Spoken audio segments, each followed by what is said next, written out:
Good morning once again on this Friday, the 19th of September 2025. Now, I choose my words very carefully here so as not to upset this platform. Now, you all may have had different opinions on what happened in late 2019 and early 2020.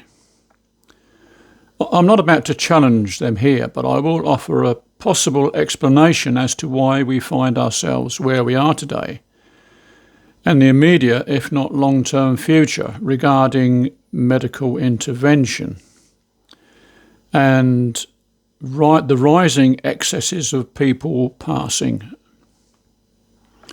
There are no official figures, but it seems there are many, just like Dr. John Campbell, who are speaking out about this anomaly.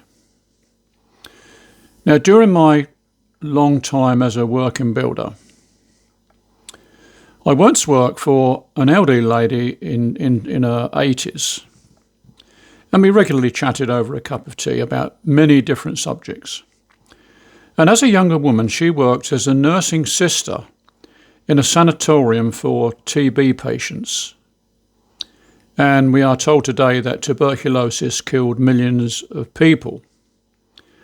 And she informed me that although TB was a very serious disease, it was at the time questioned whether some of these patients were suffering either from cancer or more likely asbestosis, which was well known in the 30s to be extremely dangerous, as she told me.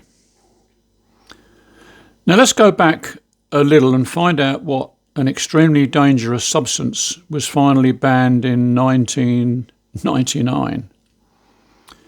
But it was actually known about as far back as the turn of the century in 1899. And asbestos was a revolution in fireproofing housing and was used extensively throughout the building industry. Even today, in 2025, 80% of older dwellings still have asbestos of some sort in the construction. Artex, insulation, floor and ceiling tiles, paints and plasters.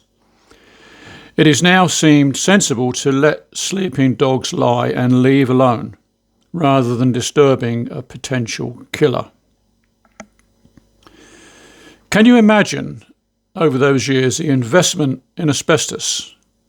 Billions, if not trillions, were invested, and that was possibly the reason it took so long to ban it. It's very debatable, of course, but makes sense where money and greed are in the same stable. Now let's turn our attention to another recent revolution that has attracted gigantic investment, equaling or even surpassing the asbestos one. And if we are paying attention to recent claims made by many professionals that the new form of medication has been found to be dangerous and is causing numerous problems in all age groups.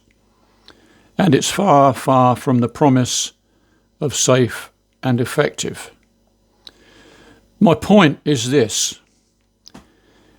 If asbestos took 99 years to ban, what are the chances of this new wonder invention going to take to ban? And how many lives will it claim in the process? Do a few working class people who die matter? Not to them, it certainly doesn't. Money is far more important. And there are many, many investors and institutions whom I'm sure will protect their investment by any means necessary, including false flags and outrageous lies, all backed up by the complicit media, just as they did in 2020. Of course, all this is hypothetical, but could no doubt be proven with extensive research and honesty. Sadly, honesty and money are sworn enemies, and the very rich will want to protect their interest, as is written in the book of Greed and Manipulation. And of course, I do recognise that many modern drugs are essential to many who probably wouldn't be here without them. But, in my humble opinion, many drugs are not there to cure your illness. You just happen to be a customer for the rest of your life, unwittingly assisting the rise of stocks on the get-rich market. Once again, thank you very much for listening. Please like and subscribe, or even comment. Thank you. Bye-bye.